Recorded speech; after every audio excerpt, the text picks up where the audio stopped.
Latest news in Chaibasa में आपका हार्दिक अभिनंदन है, स्वागत है। जैसा कि अभी आप देख रहे हैं कवि सम्मेलन, मारवाड़ी सम्मेलन चाईबासा शाखा द्वारा आयोजित अखिल भारतीय कवि सम्मेलन में आप सभी सम्मानित कविगणों का मारवाड़ी सम्मेलन चाईबासा शाखा चाईबासा की पावन धरती पर हार्दिक अभिनंदन स्वागत करता है। मारवाड़ी सम्मेलन चाईबासा शाखा अखिल भारतीय कवि सम्मेलन के प्रायोजक परिवार से श्री मुकुंद जी रुंगटा का भी हार्दिक अभिनंदन एवं स्वागत करते हैं। आज के इस अखिल भारतीय कवि सम्मेलन में मारवाड़ी सम्मेलन चाईबासा शाखा स्वागत करता है हमारे सभी सम्मानित अतिथियों का, श्रोताओं का। अखिल भारतीय मारवाड़ी सम्मेलन चाईबासा शाखा के द्वारा आयोजित इस कार्यक्रम में उपस्थित हमारे आदरणीय कविगण, उपस्थित श्रोतागण, प्रेस के साथियों, आप सभी का चाईबासा की इस नगरी में बहुत बहुत स्वागत है। और सम्मेलन के इस प्रयास से हमको लगता है कि आप सब काफ़ी आनंदित होंगे और अब हमारे कवियों का तालियों से स्वागत करेंगे। इसी बात पर एक बार जोरदार तालियों से उनका स्वागत किया जाए। हम मारवाड़ी सम्मेलन की जिला शाखा चाईबासा शाखा का आभार प्रकट करते हैं कि उन्होंने कई वर्षों के बाद में, शायद 7 या 8 वर्षों के बाद में चाईबासा में कवि सम्मेलन का आयोजन किया है। तो इससे होली में एक माहौल दूसरा हो जाता है, अच्छा लगता है। आप सभी इसका आनंद लें। जय हिंद, जय भारत, जय समाज। चाईबासा की इस तीर्थवटी धरती को प्रणाम करता हूँ। झारखंड के सुदूर अंचल में मारवाड़ी समाज और आपके समाज के द्वारा किए गए सामाजिक कार्यों के बीच कुछ वर्षों के अंतराल से जरूर हो रहा है, लेकिन यहाँ पर कवियों का आना जाना लगा रहा है। देश का ऐसा कोई बड़ा कवि नहीं है जो यहाँ नहीं आया है। आप मेरे खड़े होते ऐसे खामोश हो गए हो। मुझे पता है कि आपका यादवों के साथ अच्छा अनुभव नहीं रहा है, लेकिन मैं आपकी जानकारी के लिए बता दूं कि पटना और लखनऊ के राजनीतिक यादव परिवारों से मेरा कोई लेना देना नहीं है। ना मैंने चारा खाया है, ना मैंने टोटी चुराई है। मैं मध्य प्रदेश का ISI ब्रांड यादव हूँ। पहले इस्तेमाल करो फिर विश्वास करो। इसलिए एक बार जरा मेरे सम्मान में ढंग से ताली बजाओ।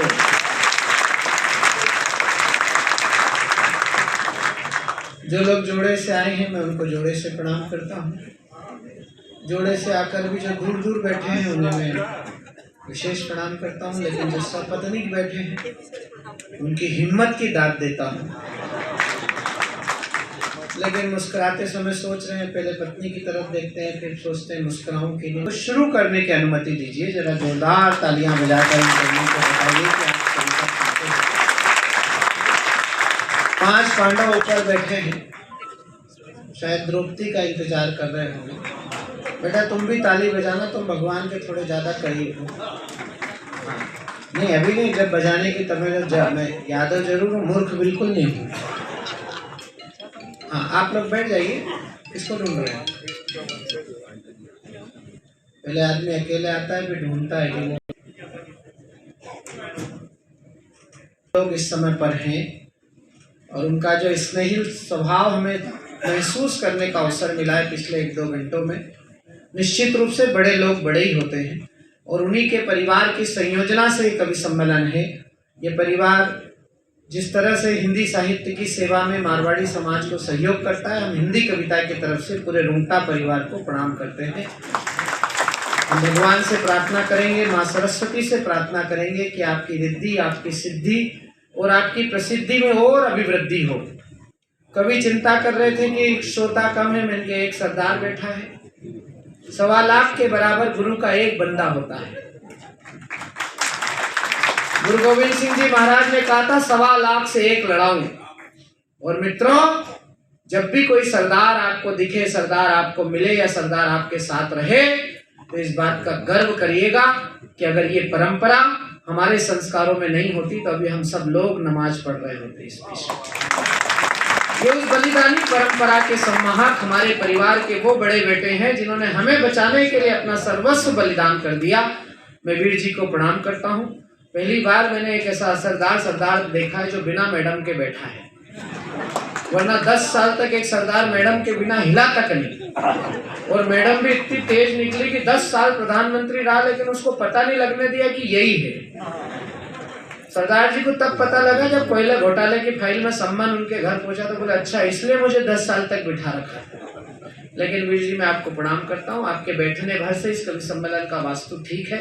मैं कवियों से एक छोटा सा परिचय कराता हूँ। सबसे कोने पर इस मंच का सबसे युवा कवि बैठा है जो अभी क्षणे क्षणे अपनी पहचान बनाने की प्रक्रिया में है। मीडिया और सोशल मीडिया के माध्यम से आशीष कवि गुरु इन दिनों प्रयाग से चलकर त्रिवेणी की धरती से चलकर पूरी दुनिया में प्रयाग के यश को गाने की कोशिश कर रहे हैं। एक बार बड़े शहर से आए हुए इस नौजवान कवि को जरा आशीर्वाद दीजिए, जोरदार तालियां बजाकर। आज मैं भी उन्हें मंच पर पहली बार सुनूंगा। कुछ वीडियोस मैंने उनके जरूर देखे हैं लेकिन मंच पर आज उनका रास्ता पहली बार मेरे साथ पड़ा। हेमंत पांडे उनके पास बैठे हैं, कानपुर से आए हैं, बंधे हुए कवि हैं। टोपी अगर उतार ले तो आप उन्हें ध्यान से देखें तो आपको ऐसा लगेगा जैसे बहन जी का चुनाव चिन्ह रखा हुआ है। एक बड़ा हाथी होता है, एक छोटा हाथी होता है। ये मायावती का वो छोटा हाथी है जिसको केवल सूंड लगाने की जरूरत है और बड़ा गंभीर ओढ़े रहता है। हास्य का कवि बड़ा उदास रहता है। रूंगटा परिवार ने जिस गेस्ट हाउस में हमको ठहराया है, इतनी सुंदर व्यवस्था के बीच भी ये उदास बैठा था। तो मैं इससे पूछा, मैंने क्या हो गया पंडित, क्यों चिंता कर रहा है? बोले भाई साहब मैं सोच रहा हूँ जब सब लोग मर जाएंगे तो आखिरी आदमी को शमशान कौन ले जाएगा। पांडे का सम्मान करें, स्वागत करें। आज उसने कोशिश करी है कि सपना सोनी से मैचिंग मिलाए और मिल भी गई। ऐसा लग रहा है एक ही थान में से दोनों ने कपड़े सिलाए हैं। उसने साड़ी बनवा ली, उसने पैंट शर्ट बनवा ली। कोई लोग आगे भी आ जाओ, ये आगे प्रेस वालों के लिए जो जगह खाली है, प्रेस वाले नहीं आए क्या? हिंदुस्तान का तकलीफ यही है, जिनको अपन वीआईपी मान के जिनके लिए आरक्षित करते हैं वो उनके पास समय नहीं। रुंगटा जी जो लोग आ जाते हैं उनको अपन वीआईपी मानने के लिए तैयार नहीं है। ये जो विरोधाभास है, लेकिन इसके बीच आदरणीय सपना सोनी यहाँ पर हैं जो दौसा राजस्थान से आई है। आप सब राजस्थान से आए हुए लोग हो। राजस्थान में कोई ने 100 साल पहले, 125 साल पहले अपना मारवाड़ छोड़ा, मेवाड़ छोड़ा, राजस्थान छोड़ा, लेकिन आप लोग इस बात के लिए बहुत बधाई के पात्र हैं। मैंने परसों पटना में भी ये बात कही, दुनिया में जहां जहां मारवाड़ी समाज के लोग, राजस्थानी समाज के लोग गए, उन्होंने अपना व्यापार स्थापित किया, व्यवसाय स्थापित किया, अपने सामाजिक कार्यों को नहीं भूले, लेकिन उन्होंने जो एक बड़ा काम किया कि अपने अंदर से कभी भी राजस्थान को नहीं भूले। राजस्थान को पूरे हिंदुस्तान और पूरी दुनिया में स्थापित करने वाले आप लोग हैं। आप ही के प्रांत से हमारी ये प्यारी कवित्री आई है सपना सोनी, जिनको देखने के बाद कई लोग सपने देखते हैं और सो नहीं पाते हैं, इसलिए इनका नाम सपना सोनी है। मैं चाहता हूँ एक बार जरा जोरदार तालियां हो जाइए। तुम क्या जा रहे हो पवन जी? तुमसे तो इनका सम्मान करवाया, तुम तो 2-3 दिन हाथ पैर ही मत धोना। मुकुंद जी ने तुम्हारा जो इंतजाम किया है। भाभी आई है साथ में, कहाँ बैठी है भाभी जी? इनका ध्यान रखना। इन्होंने जिस तत्परता से हम उबड़ खाबड़ लोगों को इधर उधर के लोग भेजे। जम्मू कश्मीर से धारा इसलिए थोड़ी हटाई है कि तुम झूम पड़ो, लेकिन सपना सोनी एकमात्र कवित्री, जरा खड़े होकर सब लोगों को प्रणाम करिए और आप सब लोग इनके दर्शन लाभ लेते हुए एक बार जरा जोरदार तालियां बजा के उनका सम्मान करिए। शंभू शिखर जो हम सबको यहाँ पर लाए हैं, दुनिया का ये 8वां अजूबा है। 7 अजूबे के बाद जो बिहार ने आइटम पैदा करके पूरी दुनिया में छोड़ा है। बिहार एक ऐसा प्रांत है जहाँ पर कोई पुरुष पैदा नहीं होता, जो भी होता है वो महापुरुष पैदा होता है। राजनीति में भी आपने 1-2 जो छोड़े उनसे पूरी दुनिया त्रस्त है। हिंदी कविता के पास भी जो एक नौजवान इन दिनों पूरा विश्वव्यापी चेहरा बन गया। सुरेंद्र शर्मा जी के बाद आदरणीय मुकुंद जी, आप तो पुराने व्यक्ति हैं, आपके परिवार में सब बड़े लोगों का आना जाना रहा है। हम दुर्भाग्यशाली थे कि 35 साल में पहली बार आपके दर्शन करने का आज अवसर मिला, लेकिन आपके परिवार में सब बड़े लोग आए हैं। लेकिन अंतर्राष्ट्रीय स्तर पर एक चेहरा हमारे पास ऐसा था, सुरेंद्र शर्मा जी का, जिसे एक कंपनी के सीईओ से लेकर एक रिक्शा हिंदी हास्य परंपरा के पास जो एक चेहरा है वो आपकी धरती ने दिया है, उसका नाम शंभू शेखर है। मैं चाहता हूं इसके लिए इतनी कमजोर तालियां नहीं, जरा जोरदार तालियां बजाइए। उन्होंने बिहार के यश का जो गीत लिखा है जिसे पूरी दुनिया आज सुनना चाहती है, और अभी 12-13 अप्रैल से वो 1-1.5 महीने की अमेरिका यात्रा पर जा रहे हैं। अब अमेरिका की पूरी दुनिया को हंसा रहे। वो पिछले साल अमेरिका गए थे। अमेरिका जाने से कोई कभी बड़ा नहीं होता है, लेकिन विदेश में जाने से हिंदी का जो प्रचार होता है, हिंदुस्तानियत का जो प्रचार होता है, ये बड़ा काम होता है। सुदीप भोला जी, इन समय आप सब न्यूज़ 18 पर नेताजी लपेटे में देखते होंगे, हर पार्टी के नेता को वो लपेट लेते हैं। आज तो अच्छा हुआ कि आपने कोई नेता नहीं बुलाया, लेकिन वरना उनका थोड़ा सा मामला संकट में पड़ जाता है। लेकिन वो बहुत कारीगर आदमी है, हर पार्टी के बीच में से रास्ता निकाल ही लेते हैं। वो जब कविता नेताओं के खिलाफ सुनाते हैं तो बोल देते हैं कि मेरी कविता का इस प्रदेश के नेताओं से कोई लेना देना नहीं है, मैं जितनी भी कविताएं सुनाऊंगा वो अंडमान निकोबार के नेताओं के लिए रहेगी। लेकिन सुदीप भोला इस समय पर हिंदी हास्य व्यंग्य की पैरोडियों के एक ऐसे बेताज बादशाह हैं जो आपकी मुस्कुराहट से यात्रा शुरू करेंगे और आंखों के आंसू के रास्ते निकलकर अपनी कविता की सिद्धि को सिद्ध करेंगे। ये कौशल इस समय की पीढ़ी के जो एकमात्र कवि के पास है वो आज आपके मंच पर है, जिनका नाम सुदीप भोला है। वो विश्वव्यापी कवि है, उनकी जगह तालियां विश्वव्यापी बजनी चाहिए। एक बार उनके सम्मान में आप जोरदार तालियां बजाइए। आइए हम इस काव्य यात्रा को शुरू करते हैं माँ की वंदना से। ये मारवाड़ी समाज का कवि सम्मेलन है। रुंगटा परिवार ने इसे कहा कि क्या सीरत क्या सूरत है।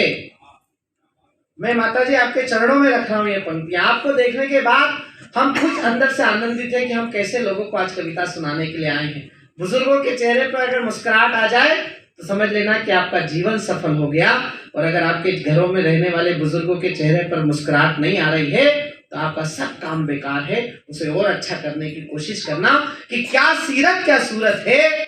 माँ ममता की मूरत है, पांव छुए और काम हुआ, अम्मा एक मुहूर्त है। आइए इस भाव से माँ की वंदना से आज की काव्य यात्रा शुरू करते हैं। मैं माँ के चरणार बिंद में शब्द पुष्प अर्पित करने के लिए आदरणीय सपना सोनी जी से निवेदन करता हूँ कि वे सशरीर माइक पर आए और अपने मंगल शब्दों से, अपने सामर्थ्यवान शब्द शिल्प से माँ के चरणार बिंद में शब्द पुष्प अर्पित करके इस बात की घोषणा करें कि चाईबासा सरी के सुदूर झारखंड के इस अंचल में इस उर्वरा धरती पर खड़े होकर हम इस बात की घोषणा करें कि गणपति शारदे सकल क्लेश करते हैं। अब हम नवरस सीमा में प्रवेश करते हैं। तुम दो आशीर्वाद आज इन कवियों को हम इस कवि सम्मेलन का श्री गणेश करें। जोरदार तालियां बजाइए।